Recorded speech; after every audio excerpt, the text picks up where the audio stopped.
quero cumprimentar a cada um dos irmãos e irmãs, a paz do Senhor. Dizer que é um privilégio, né? Uma alegria estar aqui. E o mesmo sentimento que eu tenho aconteceu comigo há muitos anos atrás. Meu irmão foi morar no Chuí e frequentava a igreja metodista wesleyana lá em Livramento e foi morar no Chuí. E lá no Chuí não tinha metodista. E aí então ele foi frequentar a igreja Assembleia de Deus no lado uruguaio, né, do Chuí. E aí fui visitá-los e aí, bom, vamos à igreja, né? Imaginei, bom, chegar lá não vou saber, né, enfim, cantar, porque os hinos todos em espanhol e tudo mais, né? Qual foi a minha surpresa com o primeiro hino que cantaram? Deus está aqui, tão certo como o aire que respiro. Então, estou em casa, né? Estou em casa. Então, o mesmo sentimento, meus irmãos, né? Encontrar pessoas queridas, né? Pessoas que a gente conhece já há muito tempo na caminhada da fé, né?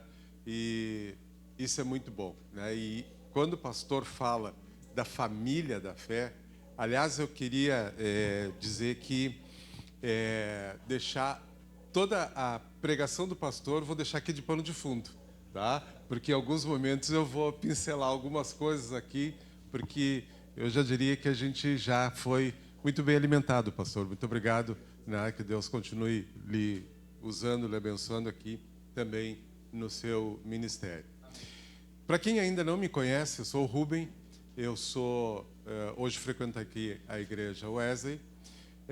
Algumas pessoas confundem, ou pelo menos não sabem, né? Várias pessoas acham, inclusive, que eu fiz o curso de teologia, não sou teólogo, eu sou da área de educação, trabalhei muitos anos no colégio americano, encerrei a minha carreira no colégio metodista de Passo Fundo, saí de Passo Fundo em 2022, então, depois de 36 anos de magistério, né? Então, agora estou pendurando as chuteiras para desenvolver outras atividades. Mas na igreja sempre fui da área de educação, sempre fui de escola dominical, hoje ainda continuo ligado à área geral, porque eu sou um dos corretores das revistas da escola dominical, então continuo ligado ainda à área geral, mas sempre na área da educação. Sou um grande defensor da escola dominical. Meus irmãos, não acredito que uma igreja que não tenha escola dominical, esse espaço de trocas, de aprendizado e tudo mais, consiga, né, se desenvolver da forma como deve ser. A escola dominical é o espaço de crescimento, o espaço de aprendizado e um espaço de trocas, porque é na escola dominical que a gente consegue conversar. Nem sempre no culto, né? Quando o pastor pode dizer, no nosso entendimento, alguma coisa que a gente não entenda ou que a gente não concorda, a gente pode, no meio do culto, levantar a mão, pastor, não concordo, né? Isso a gente não consegue fazer. Mas na escola dominical a gente consegue, né? A gente consegue fazer essas trocas, trazer as nossas experiências. Então, é nisso que eu acredito, né? Pegando uma fala aqui do pastor, né? Nessa convivência e principalmente aprendendo uns com os outros, porque todos temos também algo que aprender. E eu lembro lá de uma história, né, da área de educação do Paulo Freire, que foi para o interior de uma comunidade de agricultores, e aí ele chegou lá e disse, olha, eu vim aqui aprender com vocês. E aí, poxa, falando de quem era Paulo Freire, né? Um grande escritor, né? Educador e tudo mais. E ele disse, não, mas aqui o senhor não vai aprender nada conosco, né? Porque tudo o senhor já sabe. Ele disse, não, eu vou aprender. Porque eu sei a teoria. Desculpa, eu tenho a técnica. Desculpa, eu sei o conceito, mas vocês sabem a técnica. Né? Vocês sabem como fazer. Eu sei que a gente plantando lá, colocando a semente na terra, regando e tudo mais, vai se desenvolver. Mas você sabe que época que precisa ser, qual é a semente que precisa ser plantada. Então, todos nós, né, temos sempre algo a compartilhar. E muitas vezes a surpresa, né, que o pastor falou agora também, Às vezes a gente é surpreendido por Deus e muitas vezes a gente é surpreendido por Deus na fala de algum irmão. E às vezes o irmão fala alguma coisa, poxa, acho que eu nunca tinha pensado sobre isso, né? E aí vai uma questão também minha, que eu sempre digo que crítica, para mim, é crítica. Eu não acredito muito na crítica positiva e crítica negativa. Porque muitas vezes a gente vai nas melhores das boas intenções para falar com alguém. E a pessoa entende tudo errado, né? E aí se torna algo negativo. Ou às vezes a gente vai com uma intenção de dar uma cutucada mesmo, né? Aí diz alguma coisa para a pessoa e fala, poxa, mas tu tem razão. Não tinha pensado dessa forma, né? Então, para mim, sempre crítica é crítica, né? Porque o que o outro vai entender também vai depender, né, de outras questões. Bom, meus irmãos, o tema da escola dominical de hoje é o título Deus Trino. Mas eu gostaria de voltar um pouquinho, né, e pegar de novo uma fala aqui do pastor lá no início, que ele falou que Deus fez tudo pela fala, né? E eu acredito que essa é a nossa grande capacidade, nossa, dos seres humanos, que é a questão da fala, né? Do diálogo, né? De nos comunicarmos. Essa é a nossa grande diferença. A gente é diferente em vários aspectos, né, dos outros seres vivos, mas dos seres humanos, a gente é essa grande diferença de nos comunicar. E diante da questão de nos comunicar, nós precisamos também entender que a gente precisa se comunicar bem, né, com os outros, até para que haja essa convivência. E, ao mesmo tempo, entendendo que tudo foi feito pela fala, né? A autoridade de Deus foi por aí. E aí eu lembro de uma história que talvez vocês conheçam também, vou contar rapidamente. Uma família, né, uma mãe com vários filhos, passando assim por muitas dificuldades, né? O marido teve que ir para longe, e aí começou a passar dificuldade, começou a vender as coisas dentro de casa para poder ter mantimento, mas teve um momento que não tinha mais, né, o que vender. E ela tinha um rádio, na rádio ela escutou um programa evangélico. Então eu vou lá nesse programa e vou contar a minha situação, né, para alguém possa me ajudar. Foi lá, então, contou a situação, mas com uma fé implacável, uma fé muito grande. Ela disse, olha, eu estou passando por dificuldade, mas eu creio num Deus que pode todas as coisas e que pode me ajudar. Um grande comerciante da cidade, ouvindo a rádio, pegou e disse, eu vou fazer isso. Chamou 2 funcionários e disse, olha, enchem o caminhão de mantimentos e levem lá para essa senhora. Mas vocês cheguem lá e façam questão de dizer para ela, e eu vou ouvir na rádio isso, façam questão de dizer para ela que foi o diabo que mandou. E aí, então, os 2 funcionários colocaram muita coisa dentro do caminhão, mas muito mantimento mesmo, tudo que ela precisava foi colocado dentro do caminhão. E aí, então, ele chega lá, descarrega, e a reportagem foi junto, né, e ela lá louvando a Deus, né, cada mantimento que descia, né, para colocar dentro da casa, ela agradecendo e louvando, agradecendo e louvando. E aí, no final, um dos funcionários, inquieto, porque ele tinha ido com a incumbência, né, de dizer para ela que o diabo que tinha mandado. E aí, ele, incomodado, enfim, no final, ele falou assim, mas a senhora não vai perguntar quem foi que mandou? E ela disse, não, porque isso não me interessa. Porque quando Deus manda, até o diabo obedece. Então, é isso, né? É nesse Deus que a gente acredita, né? É nesse Deus, né, que quando Ele manda e quando Ele determina, tudo acontece, né? E às vezes a gente vai também entender que entender um pouquinho diferente, né, aquilo que Deus tem para nós, e aí a gente, né, às vezes não gosta, né? Se dá o direito de não gostar muitas vezes daquilo que Deus faz, mas Ele vai fazer, né? Porque Ele é soberano e sabe o que é melhor. Meus irmãos, como nós explicamos um Deus trino? Se nos fizéssemos essa pergunta hoje, Que Deus é esse que é trino, que é trindade? Como que a gente explicaria? Quero ouvir vocês. Oi? A água. A manifestação. Ok. Eu entendi pela água, por isso que eu falei água. Ah. Ela evapora, depois volta a ser água. Ela congela, depois volta a ser seco. Ok. Mas continua sendo água. Evapora, gela, tudo. Sim, sim. Entendi. Ok. 3 elementos. Que mais? Descida do Espírito Santo. Bem. A Mais. gente sabe que é Deus Pai, Filho e Espírito Santo, né? E aí? Verdade. Trindade, é isso. É isso. É isso aí. Mas é difícil. Mais do que isso é difícil. Bom, meus irmãos, nós vamos pegar lá o texto de 2 Coríntios 13, 3. Rapidamente a gente vai...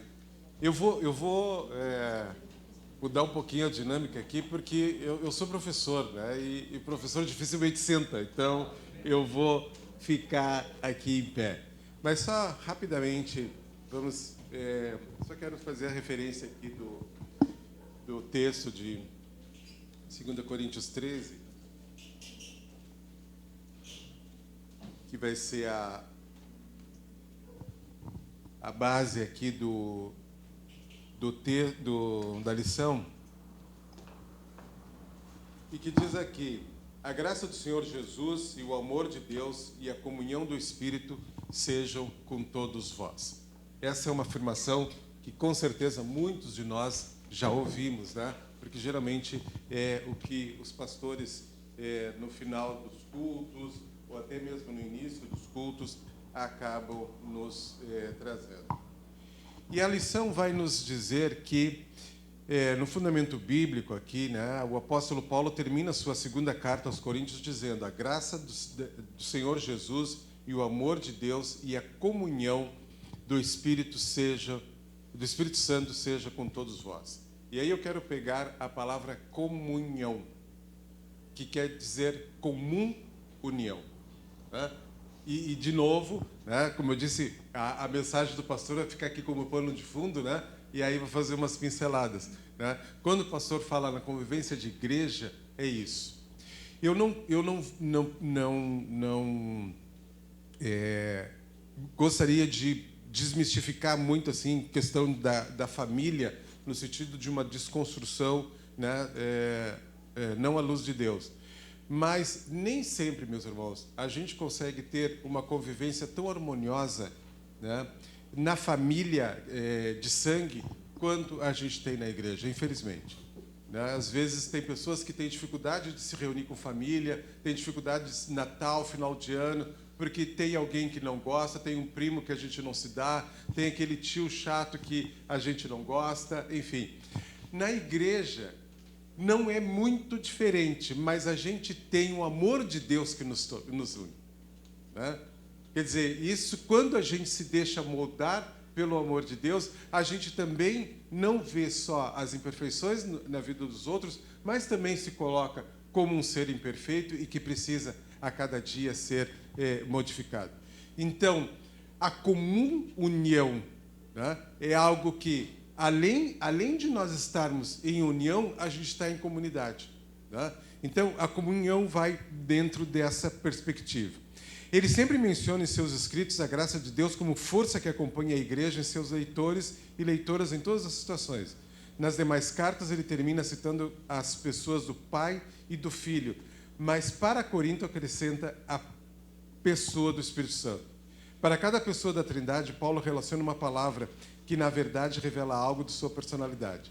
E aí a gente vai ver item por item. Filho e graça. A graça do Senhor Jesus, ele inicia sua bênção apostólica pelo Filho e não pelo Pai.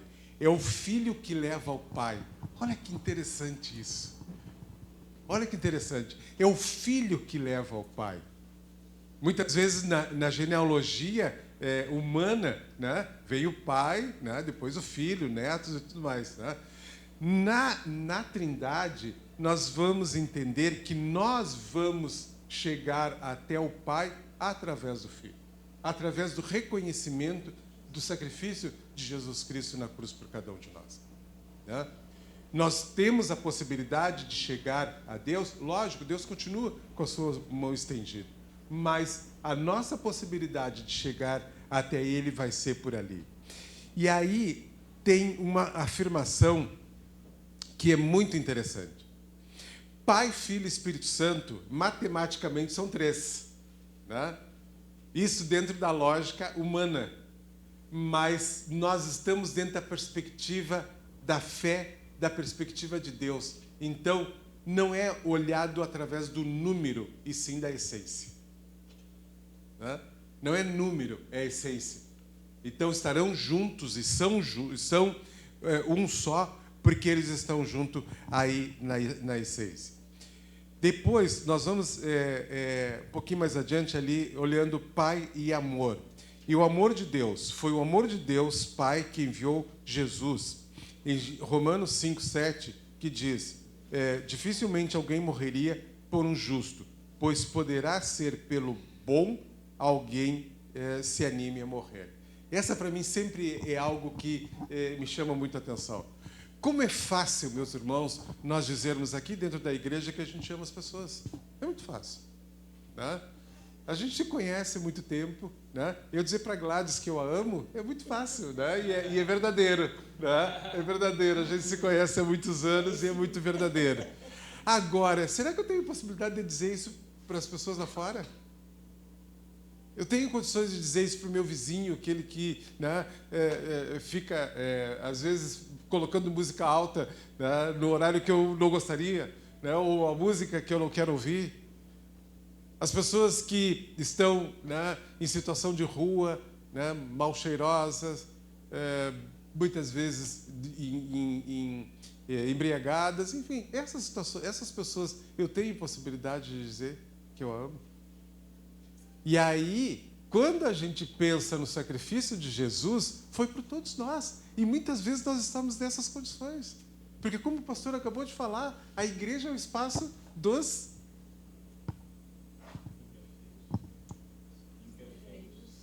imperfeitos. Dos pecadores. Exatamente. Né? Quando Jesus dizia, vem do jeito que tu está. Né? Vem, pode vir. Aqui a gente se ajeita. Né? Mas vem, pode vir. Vem. E é aqui mesmo. Aqui a gente se organiza. Mas do jeito que tu tá, tu vem. Então, assim, a igreja não pode ser um espaço que barre as pessoas. Porque é o lugar dos imperfeitos. É o lugar dos imperfeitos. E nós somos imperfeitos. Né? Nós estamos em processo. Nós estamos a cada dia sendo moldados. Desde que a gente se deixe também moldar. Porque também a gente pode fazer a escolha e a opção de não querer. Então, eu vou continuar sendo o que eu sou, né? Mas aí, assim, cometendo as mesmas burradas e tudo mais, mas aí não é aqui o espaço. Né? Porque aqui a gente precisa vir para realmente ser moldado, para realmente ser né, refeito. Principalmente naquelas questões que a gente não concorda, né, que a gente também tem dificuldade de lidar. Então, quando se fala né, sobre morrer por alguém que a gente gosta, aí é muito fácil. Muito fácil. Quando a gente diz, né, como pai, né, eu daria a minha vida por um filho, por uma filha, é verdadeiro. A mãe faria isso. Né?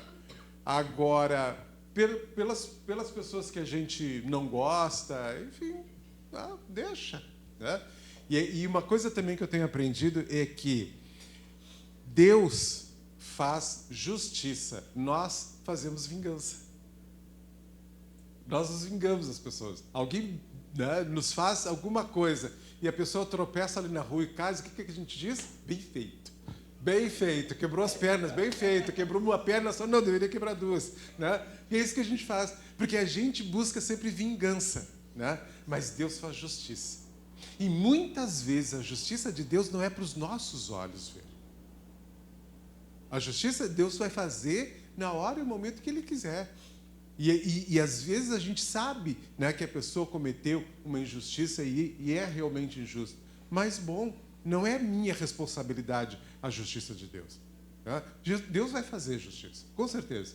Mas não é minha responsabilidade e também não é para o meu contentamento. Né?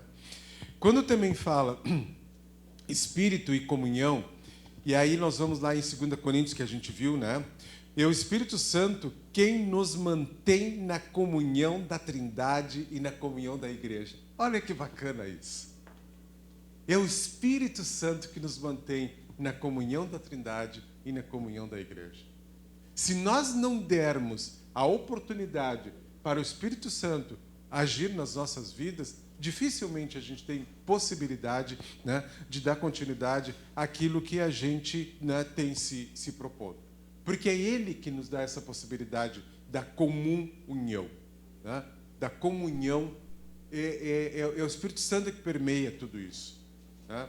Porque o processo vai se dar, né, através da ação do Espírito Santo nas nossas vidas. Paulo exorta os filipenses dizendo: portanto, se há algum conforto em Cristo, alguma consolação do amor, alguma comunhão no Espírito, se alguns estranháveis afetos de compaixão, completai o meu gozo para que sintais o mesmo, tendo o mesmo amor, o mesmo ânimo, sentindo uma mesma coisa. Isso está lá em Filipenses 2, 1 e 2. A segunda carta de Coríntios foi uma obra difícil de ser escrita, é considerada como a alma de Pedro. Ali ele rasga seu coração, desabafa, defendendo seu ministério e exorta a igreja. Contudo, o apóstolo termina sua epístola abençoando a igreja na Trindade, pois somente graça, amor e comunhão ele conseguiria cumprir a sua missão. Então, duas coisas que eu quero levantar aqui. Primeiro, a dificuldade era porque foi um dos momentos mais difíceis, foi uma das prisões de Paulo onde ele foi mais agredido. Né?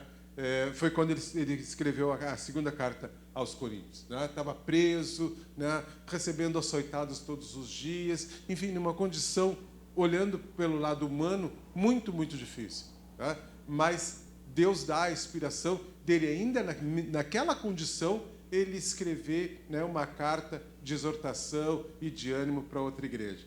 E aí ele coloca graça, amor e comunhão. E aí eu digo, meus irmãos, a graça vem de Deus. E algo que eu aprendi também, a graça para nós é de graça, mas para Jesus não foi. Né? A graça que não foi de graça.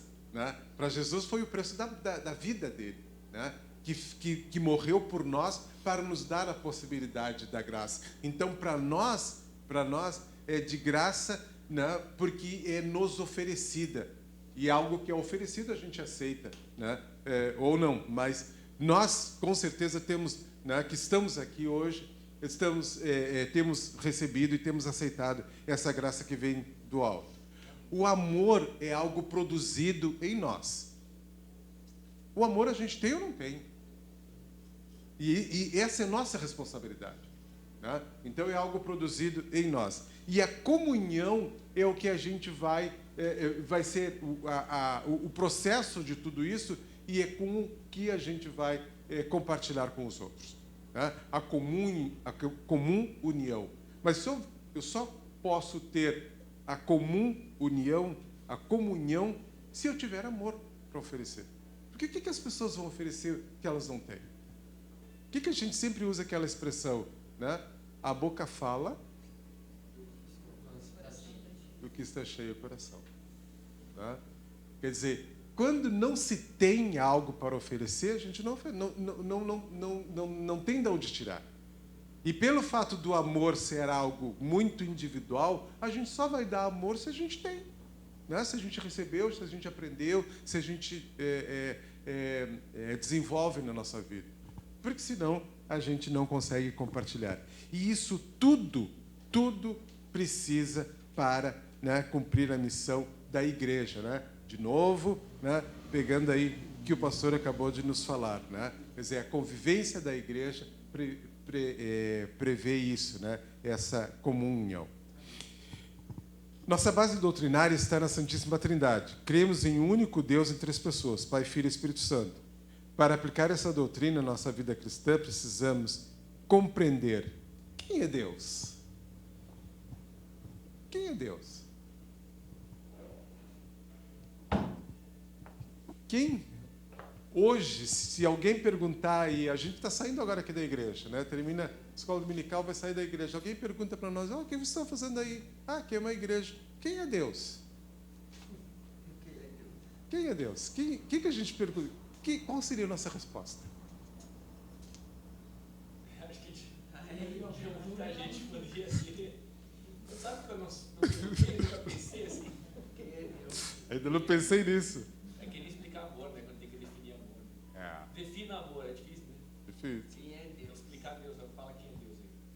Quem é Deus? Mas essa é uma pergunta que pode acontecer. Pode acontecer. E aí, o que a gente diria? Quero ouvir vocês. Quem fala ele eu chamo o pastor, né? Eu chamo o Rubinei. Só um pouquinho que eu vou ligar para o amigo meu aqui. Ele explica melhor. Uma pergunta: quem é Deus e não é Deus lá do céu? Isso aí é o... Eu sou Marcos Santos. Oi. Deus não seria Pai, seria Espírito Santo? Sim, tudo isso. Amém. Que mais? Criador de tudo. Criador de tudo, de todos. Boa. Busca a Deus, louva a Deus. Oi? Busca a Deus, louva a Deus. Amém. Eu acho que eu responderia isso aí também. Vou copiar ali a turma. Eu pensando aqui, como é que eu... Não, Deus é o criador de todas as coisas. Acho que eu responderia dessa forma tudo, também. de todos. Assim, de maneira pronta, né? Acho que Direta seria isso. E principalmente nós precisamos ter respostas, meus irmãos, que as pessoas entendam. Né? A gente não pode chegar, né, com respostas, muitas vezes, que as pessoas não entendem. E aí eu vou fazer um parênteses como educador, né? Sempre digo que a gente precisa explicar, principalmente para a criança, o que realmente ela quer entender, né? O que ela está precisando saber. E aí tem uma historinha muito rapidinha assim, que eu vou contar para vocês. Uma menininha, 5 anos, estava olhando a mãe cozinhar. E aí ela olhou e falou assim: mãe, o que é virgem? E a mãe ficou muito surpresa com a pergunta, né? E foi toda na área da biologia, explicar o corpo humano e tudo mais. E a menininha, assim, com muita ponto de interrogação, assim, né? Dorme. E aí pegou e falou assim: tá, mãe, o que é extra virgem? Ela tinha ouvido, eu estava olhando o rótulo do azeite. Então, e a mãe foi explicar uma outra coisa, né? Então, quer dizer, muitas vezes a gente também precisa entender o que é, né, que as pessoas estão perguntando. Mas nessa resposta, né, de quem é Deus, nós precisamos ser muito direto, né? E essa é uma resposta excelente, excelente, né? Quer dizer, Deus é Pai, Filho e Espírito Santo, como o irmão falou, mas ao mesmo tempo é aquele Criador de todas as coisas. Inclusive, né, da própria pessoa que está nos perguntando. Né? Porque se não fosse da vontade de Deus, também tu não estaria aqui. Né?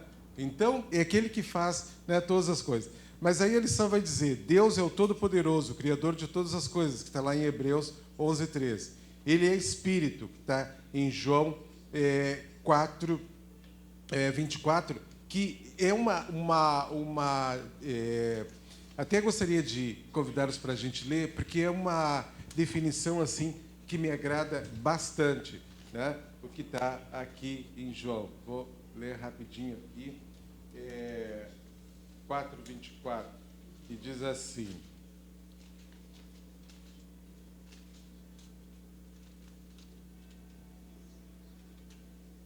João 4:24. Deus é espírito e importa que os adoradores o adorem em espírito e em verdade. E esse é o recado para nós, né? Nós somos os adoradores de Cristo, mas importa que nós o adoremos em espírito e em verdade. Porque quando a gente fala,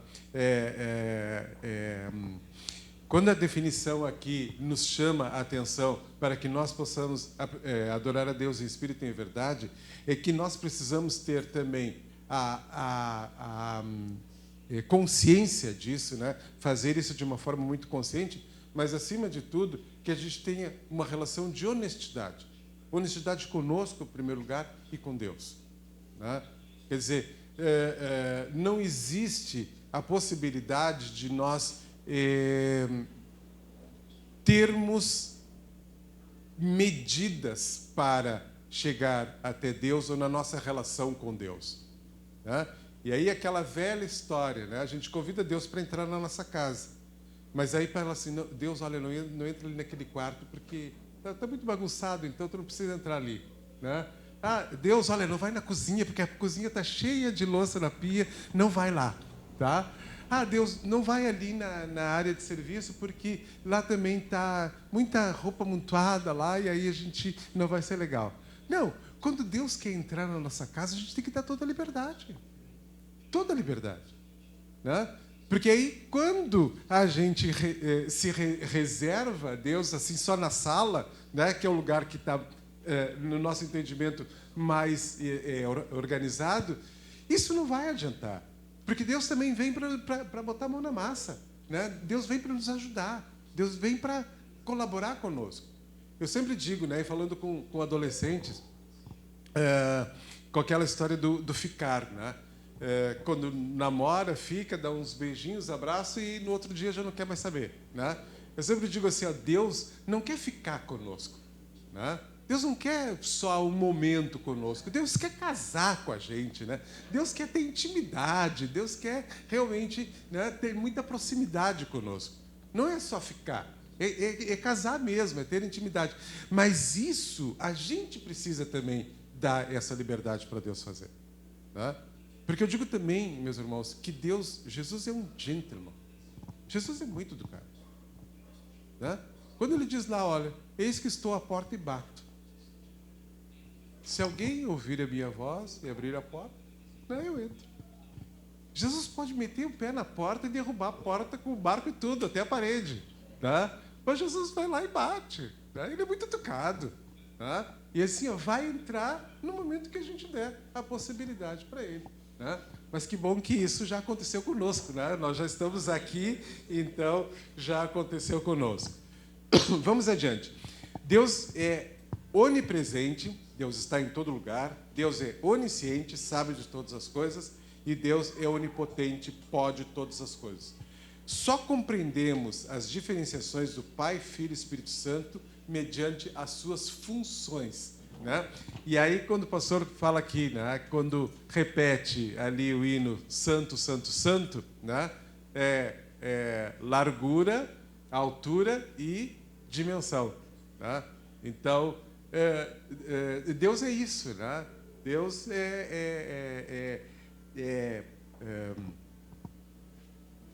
também é compreensão, né, dentro desse princípio, né, de ser onipresente, onisciente e onipotente, porque ele sabe e pode todas as coisas e está em todos os lugares, né? O que Salmo 139 vai nos dizer, né? Mesmo que eu faça, né, a minha cama lá nos confins, mesmo que eu for para tal lugar, lá Deus vai estar, né? Porque ele realmente é alguém, né? Alguém muito presente, né? E aí não tenho dúvidas de que Deus está aqui conosco, né? Ele que está nos dando aí o entendimento e principalmente a possibilidade de estarmos juntos. Só compreendemos as diferenciações do Pai, Filho e Espírito Santo mediante as suas funções. A função do Pai. O Pai é criador e sustentador do universo. Sua função diz respeito a criar, gerar, manter o universo e o ser humano. O plano de Deus da redenção, que é atribuído ao Pai, foi de enviar o seu Filho para salvar o mundo. Olha que bacana, né, o que está lá em João 3,16. Né? Muito bacana entender isso, né? O plano de Deus, e nós, meus irmãos, e é importante a gente ter isso muito claro, nós fazemos parte do plano de Deus, porque nós estamos aqui, porque Deus, nós fazemos parte do plano dele, né? Olha que bacana isso, né? Entendendo assim que nós já tínhamos sido separados, né, como a Bíblia diz, já no ventre da nossa mãe, então nós fazíamos parte do plano de Deus. E aí, quando Deus, né, determina que para resgatar de novo, né, o homem, em função lá da queda, lá, e a gente vai lá para Gênesis para ver a queda do homem, sempre Deus esteve, né, com o seu plano de resgatar, de, né, salvar o mundo. E aí, então, né, por último, manda Jesus que é realmente a possibilidade, né, maior que a gente tem de chegar ao Pai, como eu falei lá no início, né? Não vai chegar ao Pai se não passar também pelo Filho. E aí, qual a função do Filho? Ele é o redentor de nossas almas. Deus revelou-se em Jesus Cristo, salvando o homem e a mulher através da sua vida e a sua morte na cruz do Calvário. Filho, que é o verbo do Pai, que está lá em João 1,3, verdadeiro e eterno Deus, da mesma substância do Pai, tomou a natureza humana no ventre de Maria, de maneira que as duas naturezas inteiras e perfeitas, a saber, a divindade e a humanidade, se uniram em uma só pessoa. Que manifestação de amor muito significativa foi essa de Deus, né? Quer dizer, ele também, né, na forma de divindade, né, e unindo a divindade de Deus com a nossa humanidade, né, veio para nos resgatar. E o quanto é importante nós termos, né, realmente Jesus como nosso foco das nossas ações, porque tudo, meus irmãos, tudo que o ser humano vive, Jesus viveu. Tudo. Não tem um sentimento, né? E aí quando a gente fala num panorama mais, vamos dizer, profissional, né? A gente vai dizer que Jesus passa por todas as profissões, né? Jesus foi professor, foi médico, psiquiatra, psicólogo, engenheiro, arquiteto, enfim, né? Passou por tudo. E em termos de sentimentos também.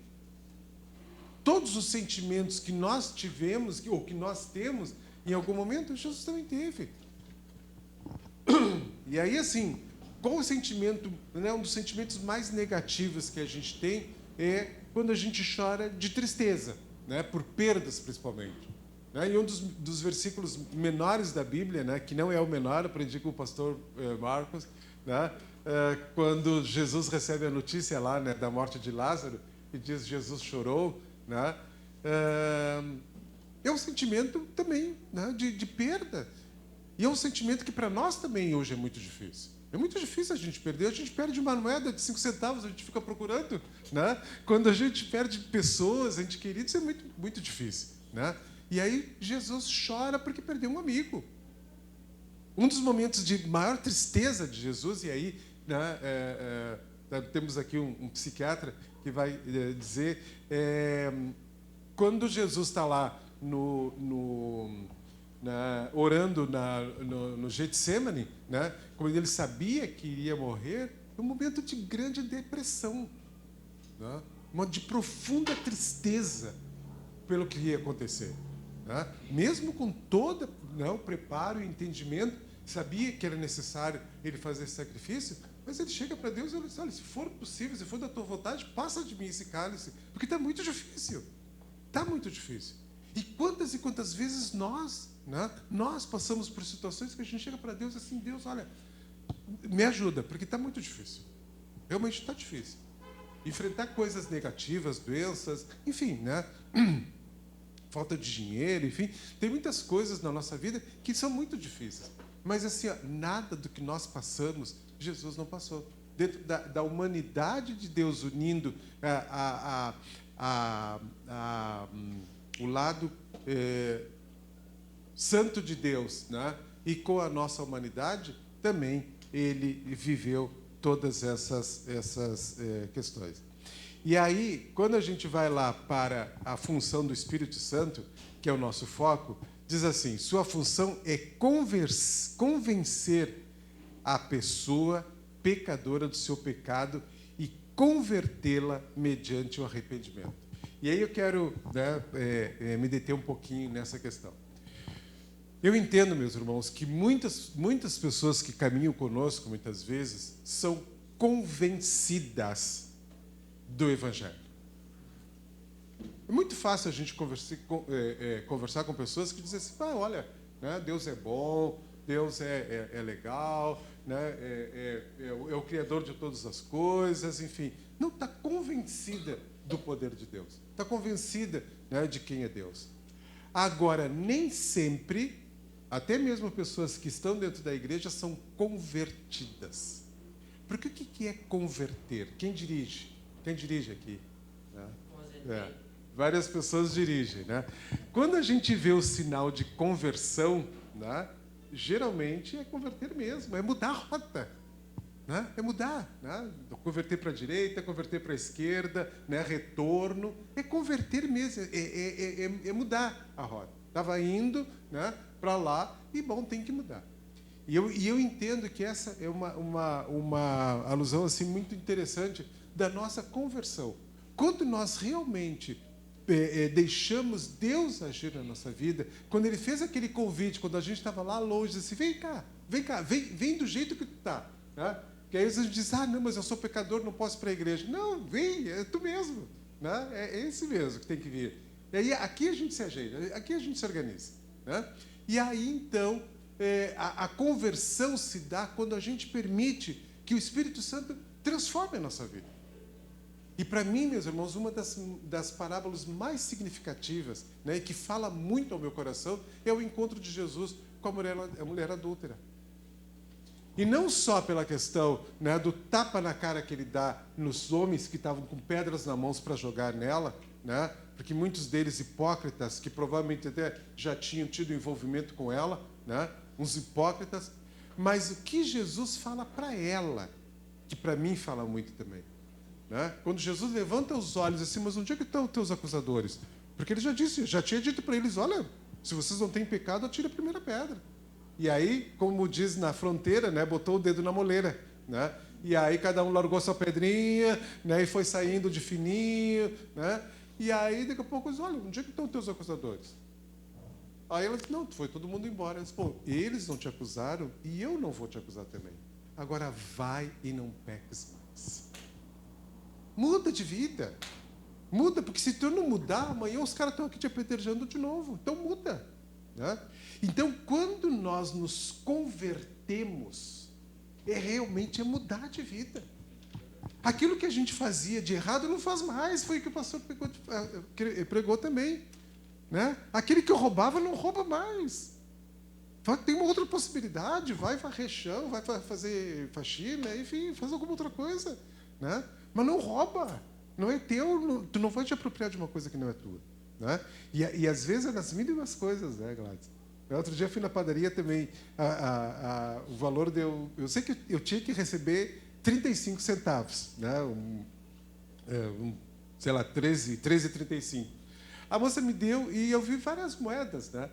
Eu digo, não, tem alguma coisa errada. Quando eu fui sair, eu disse, não, mas eu tenho uma coisa errada. Voltei, nem olhei, né? Aí eu disse para ela assim, olha, eu acho que tu colocou moedas demais aqui, porque 35 é uma moeda de 25 e uma de 10, né? Teria que ser 2 moedas aqui. Aí ela contou de novo e falou, é mesmo, coloquei mais, sei lá, 65 centavos a mais. Aí ela pegou e disse assim, mas que bom, tu voltou, né? Falei, não é meu. Poderia ter dado problema para ti aí, né? Não é meu, não vou ficar. Né? Não, mesmo que seja pouco, não é meu, não tem que ficar. Então, é isso, né? Conversão, né? Realmente é mudança. É mudar de rota, é mudar de direção. Né? Então, isso, para mim, assim, tem realmente feito muito sentido. Né? Quer dizer, tem muitas pessoas que estão dentro da igreja que são convencidas do amor de Deus, são convencidas de que Deus é bom. Agora, se converter realmente é mudar. Muda a tua prática, muda a tua vida. Né? E aí, né, pede para Deus discernimento que vai te ajudar. É o Espírito Santo que nos move para fazer novos discípulos, discípulas para Deus. Nos capacita com dons espirituais, nos transforma, nos reveste, nos prepara para o serviço e para a glória de Deus, que está lá em Atos 1:8. O Espírito Santo está preparando a igreja para a volta do seu Senhor. Olha que bacana! Que bacana! Né? Essa tem que ser a nossa intenção. Né? Essa tem que ser a nossa intenção. Porque a igreja, meus irmãos, não é só o templo, somos todos nós. E o Espírito Santo não vai agir nas paredes. Né? O Espírito Santo não vai agir nas cadeiras. Deus vai agir em nós. Então precisa realmente que a gente se convença e dê a possibilidade para o Espírito Santo agir. E principalmente, né, quando diz aqui, ó, nos preparando para a volta do seu Senhor. Né? Que essa é a grande espera, né? Essa é a nossa grande expectativa. E aí eu fico pensando também, quando falo isso, como que está sendo essa nossa preparação? Quem passou por cerimônia de casamento, né, sabe que o dia do casamento é um dia bem importante, assim, né? As mulheres passam o dia todo, né, se preparando, tem o seu dia de princesa, não sei o quê, né? Os homens também compram roupa nova, né? Toda uma preparação. A gente junta os amigos para ser testemunho também desse momento, compartilhar a alegria, né? O casamento é muito importante. Mas, para isso, a gente se preparou bastante tempo para isso, né? Tem muita gente, sim, que passa bom tempo, né, preparando, né, a questão do casamento, não só a questão de festa, mas assim, montar casa, enfim, né? Então, é um momento importante. E aí eu fico pensando que nós, enquanto igreja, estamos nos preparando para isso. E como é que a gente tem feito? Como que a gente tem se preparado, né, para encontrar com o nosso noivo, né?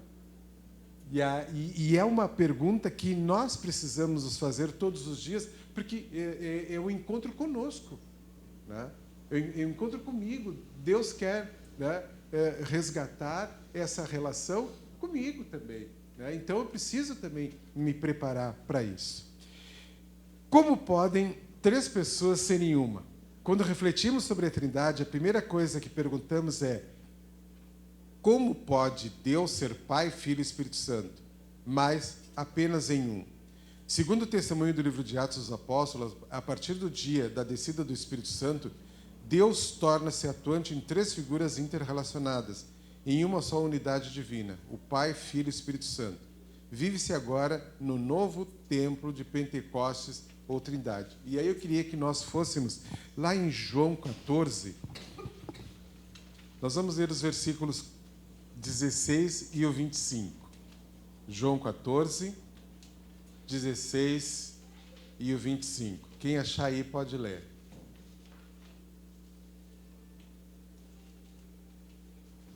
João 14, 16. E eu rogarei ao Pai, e Ele vos dará outro Consolador, para que fique convosco para sempre. Amém, amém, amém. 25.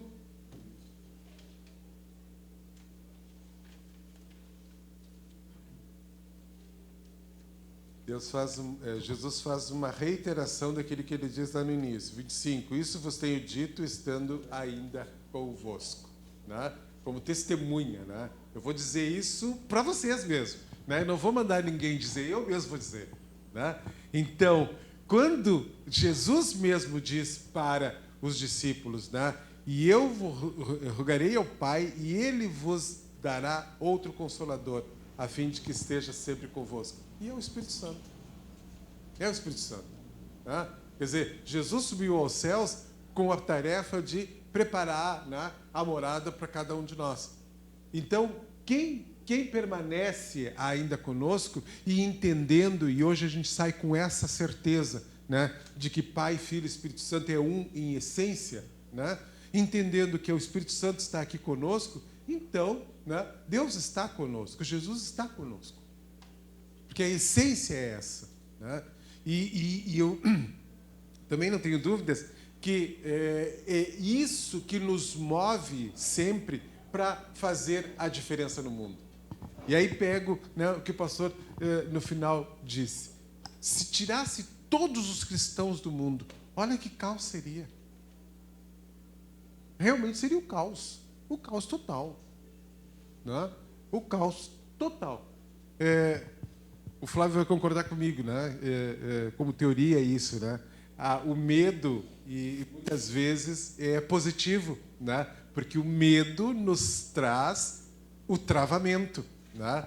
Quer dizer, quando a gente dirige, né? Vou para a estrada, eu não vou, né, dirigir a 160 por hora, 180 por hora, né? Até posso ter um carro que chegue a essa velocidade, mas para quê? Né? repente, né, acontece um acidente e não sobra nada, né? E aí é o medo, né, que dá esse travamento. O medo, né, que muitas vezes nos ajuda a realmente ser cuidadoso nesse sentido. E aí a gente vai ver também que o Espírito Santo vai nos dar essa possibilidade também de um entendimento, né, do nosso papel na sociedade. Qual é o nosso papel aqui? O que nós precisamos, né, desenvolver nos ambientes onde nós estamos? E aí, essa me parece assim, uma grande questão dentro da relação, né, nossa com Deus. Ele nos dá essa possibilidade de deixar conosco. Olha, estou indo, né, mas vocês não vão ficar sozinhos, vocês não vão ficar órfãos, né? Deus vai mandar um outro Consolador, que é o Espírito Santo, para estar com vocês. E isso é que move entre nós, né? E é isso, meus irmãos, que move a nossa prática também no dia a dia. Quando a gente diz assim a Deus, olha, agora é contigo. Aconteceu uma coisa comigo outro dia, assim, bem significativa, mas assim, muito simples, né? Eu uso óculos, né? Quem sabe usa óculos também sabe que muitas vezes a gente sem óculos não enxerga, né? E eu fui ministrar numa igreja e desci, né? Entrei, tá? E aí começou o culto, tá? E aí eu ia dar mensagem naquela noite e peguei, olhei assim, poxa, não peguei meu óculos. Voltei no carro, peguei para pegar o óculos, não achei. Aí eu olhei, né? Abri a porta do outro lado, porque achei que de repente poderia ter caído, né, na porta. Não estava. Aí eu falei assim, Deus, agora é contigo. Eu cheguei no meu ponto, tá? Não, assim, eu não tinha ninguém para me levar o óculos lá na igreja, né? Enfim, agora é contigo, tá? E aí o que foi que aconteceu? Casualmente, eu não tinha impresso, né? Porque tinha dado problema na impressora e eu não imprimi o meu sermão. Eu levei o meu tablet. E aí eu consegui aumentar a fonte, né? Coloquei fonte 30. Então ficou umas letras desse tamanho, né? E pronto, consegui dar a mensagem assim na boa, né? E eu digo, é isso, né? O Espírito Santo Deus é tão misericordioso que nos dá essas possibilidades assim na hora, né? Quer dizer, tudo hoje, né, dá para entender se aqui, bom, né, não deu para imprimir, ok? Se eu tivesse feito a impressão do sermão, com certeza eu não teria tido possibilidade de ler, né? E aí iria complicar um pouquinho a mensagem, né? Mas deu tudo certo, né? Com a letra bem grande, né? Então li na boa, assim, né? Parecia que nem precisava usar óculos. E é justamente isso, né? Quando a gente chega num ponto assim que diz assim, olha, Deus, agora é contigo, né? Eu já cheguei no meu limite, agora é contigo. E Deus vai fazer. Amém. Essa é que é a grande questão. Deus vai fazer. Amém. Quando a gente permite e dá essa liberdade, né, o Espírito Santo de Deus vai fazer. Vai. Porque o que ele quer, né, é o nosso bem-estar. Deus quer que a gente seja feliz. Feliz. Essa que é uma grande questão, né? Deus quer que nós sejamos felizes. Esse é o Deus que nós cremos. Tudo, né, algumas coisas que acontecem conosco é para nos levar a isso. É para nos levar a um outro patamar, né? De repente, assim, ó, nós estamos tendo uma visão muito míope e querendo ser feliz com pouca coisa. E aí Deus dá um travamento aqui para dizer, não, olha aqui, ó, tu está te contentando com muito pouco, né? Vai mais além, tem muito mais para te oferecer. Agora, também precisa a gente, né, buscar, a gente precisa também se voltar a Ele para que isso realmente aconteça. Meus irmãos, e para finalizar, é importante também a gente deixar muito claro que a mesma comunhão presente nas três pessoas da Trindade, na comunhão, esta possui uma unidade sem excluir as diferenças. Deve ser a inspiração para a nossa vida e missão. Olha que importante isso, né? Quer dizer, no reino de Deus não existe exclusão. No reino de Deus não existe exclusão. Porque se nós fôssemos olhar, né, como seres humanos, olhar para as imperfeições uns dos outros, nem nós estaríamos aqui. Nem nós. Agora, porque um dia, né, Deus veio ao nosso encontro e fez a diferença na nossa vida, e nós mudamos a rota, né, nós realmente nos convertemos, né, e mudamos a rota, então nós precisamos também ter essa prática. E principalmente, né, na visão da nossa prática da fé. Não há um que seja maior que o outro, ninguém pode ser excluído, mesmo que não esteja tão claro como essa relação se construiu. É fundamental experimentar a presença de Deus Trino em nossa vida, algo que ocorre por meio da fé.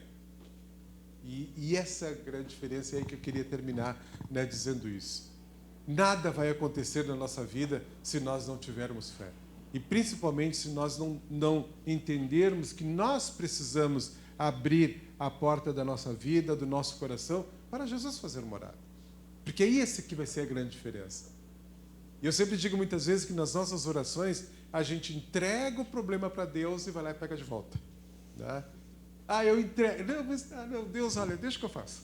Né? Deixa que eu faço, eu vou fazer rápido, né? Tu tem mais coisas para fazer, então daqui que eu faço. E aí dá tudo errado. Né? Dá tudo errado. Porque às vezes a gente quer, né, fazer as coisas do nosso jeito. E sempre vai dar errado. Se nós não colocarmos Deus, né, Deus poderá fazer através mesmo de nós. Ele vai nos dar a possibilidade da gente resolver, né, ou se assessorar de pessoas que podem nos ajudar. Mas quando nós tomarmos a liberdade sozinhos e não colocar Deus no meio, realmente, né, vai dar problema. Né? Porque a gente realmente tem uma visão muito míope, a gente consegue ver isso aqui agora. Né? Mas Deus tem todo o plano já feito. Né? Toda a engenharia já organizada. Então, sabe, né, o momento em que isso vai acontecer. Então, a fé é isso. Algo que podemos abstrair ao crer em Deus único é a sua dimensão comunitária e comunhão existente entre todas as pessoas, que é a comunhão que a gente tem, né, muitas vezes na igreja, e precisamos também levar essa comunhão, meus irmãos, para outros ambientes onde nós estamos. Quem trabalha ainda, é importante também levar a comunhão de Deus também para o nosso ambiente de trabalho. Hoje eu estou trabalhando com processos seletivos e também com um outro projeto que eu vou entrar agora, que é trabalhar as questões das relações no ambiente de trabalho. Como está difícil as pessoas se relacionarem bem no ambiente de trabalho. É aquela coisa assim, eu passo mais tempo muitas vezes com o meu colega do que propriamente com os meus familiares. Mas por que não criar um clima bom para todo mundo? Se realmente tu fica mais tempo com o teu colega, então vamos criar um clima legal para todos nós aqui. Mas o que a gente percebe hoje, principalmente em grandes empresas, é assim, alguém acorda de manhã e diz, poxa, quem eu vou prejudicar hoje no meu trabalho? Né? Porque parece que alguém acorda com essa visão. Né? Hoje eu vou prejudicar alguém. Né? E aí aquele... Né, é o que vai ser massacrado durante o dia todo, né? Porque, infelizmente. Eu falava, acorda com a macaca. Acorda com a macaca. Parece, pensa nisso, né? Vou prejudicar hoje aquele ali. E isso se torna muito difícil, né? Infelizmente, os gestores estão se dando conta que aí acontece muito adoecimento, enfim, né? Mas eu digo que isso a gente precisa, assim, nós que temos essa consciência e nós que temos Deus no nosso coração, nós precisamos levar isso e multiplicar isso, né? Na igreja, na família, no nosso ambiente de trabalho, para que realmente nós sejamos a diferença. E eu gosto muito, né? Eu ouço pouco, até gostaria de ouvir mais, né? Quando as pessoas dizem assim, poxa, né, tem alguma coisa diferente em ti. Né? E aí, qual é a resposta que a gente dá? É Jesus que vive na minha vida. Né? E que bom que a gente pudesse dizer isso todos os dias. Que todos os dias alguém pudesse olhar para nós e dizer assim, poxa, tu tem alguma coisa diferente. Né? Tu é diferente. Né? E que a gente pudesse dizer assim, eu sou diferente porque Jesus vive na minha vida. Né? Isso tem que ser a nossa prática, que as pessoas possam realmente ver Jesus através de nós, das nossas atitudes, da nossa prática e tudo mais. Então, meus irmãos, que a graça e a misericórdia do Senhor seja sobre nós, seja sobre as nossas vidas, né? Nos moldando a cada dia, a cada momento, né? E que entendendo também que nós somos processos, nós não estamos prontos, né? E nós precisamos entender esse processo de Deus, que vai ser no seu momento também, né, certo, adequado e tudo mais. Mas entendendo também, todos nós somos importantes. Eu sou importante, cada um de nós que está aqui é importante nessa comunidade, mas também muito importante para o reino de Deus. Amém. Amém? Amém. Pastor. Amém. Obrigado, irmão Rui. Deus abençoe. Vamos dar uma salva de palmas para Jesus pela vida do nosso querido irmão. Recebe, Jesus, nossa gratidão por estar com o nosso irmão. Pedimos agora, Pai, que o Senhor guarde todo esse ensino no nosso coração, com o mesmo amor, com o mesmo carinho que nos foi ensinado. E que a bênção de Deus Pai Todo-Poderoso, de Jesus Cristo, Filho de Deus, e do Santo Espírito seja sobre toda a igreja, sobre cada um de nós, hoje e sempre. Amém. Amém. Deus abençoe. Um abraço no teu irmão. Um abraço de apertar a costela aí, para esquentar. Ainda temos chazinho ou já acabou tudo? Temos? Então você pode tomar um chazinho ainda no final. Deus abençoe, gente. Boa semana.